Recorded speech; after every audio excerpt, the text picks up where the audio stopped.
If you run paid ads for lead generation, here's what I see all the time. Ads do their job, they get attention, they get clicks, and the traffic looks decent. Then lead volume feels stuck, and everyone wants to overhaul targeting. Most of the time, the conversion is getting lost after the click. When I say conversion lead gen, I mean form fill. But we also care about what happens after that, because form fills alone can be very misleading. What we really want is qualified leads and real opportunities, not just volume. So when performance is soft, there are a few levers we go to first. The first is post-click experience, and the big idea is message match. Your landing page should match the promise and the language of the ad. If the ad says, get a free estimate for bathroom remodeling, the page should immediately confirm that exact next step. It should feel like a continuation of what they clicked, not a new conversation. Clarity matters a lot on mobile. The next step needs to be obvious without hunting. The page also needs to load fast enough that people do not bounce out of impatience. If someone has to scroll around and find the form or even decode what you want them to do, you're adding friction before they even get to that conversion step.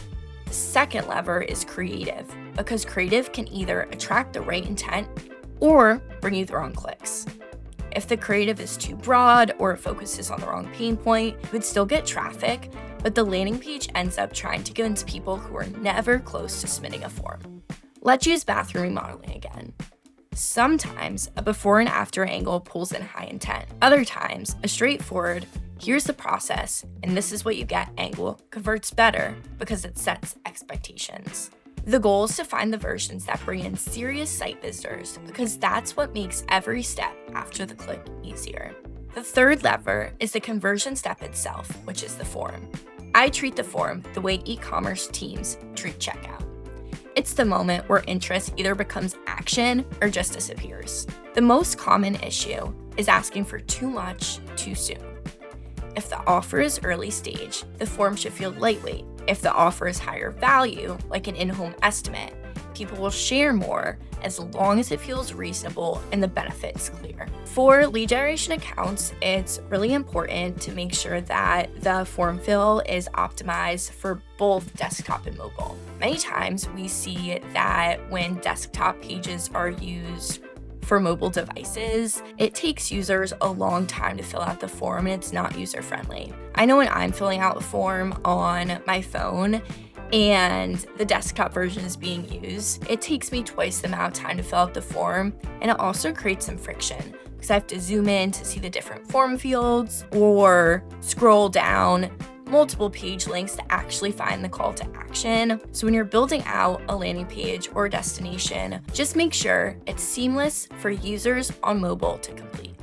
The fourth lever is trust, because lead gen has perceived risk baked in.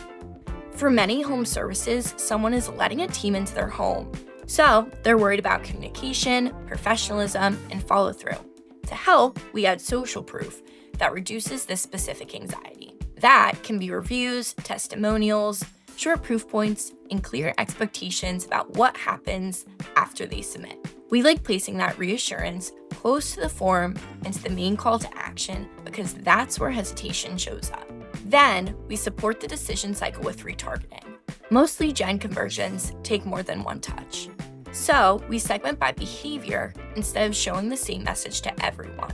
Early visitors usually need more clarity and credibility. Higher intent visitors usually need a straightforward next step and fewer unknowns. After a form fill, we'll follow up in a way that supports the decision instead of assuming that one submission equals an immediate yes. Even a simple, well-timed nurture sequence can prevent good leads from going cold. Once those fundamentals are in place, we can clean up waste by looking at what the data is saying.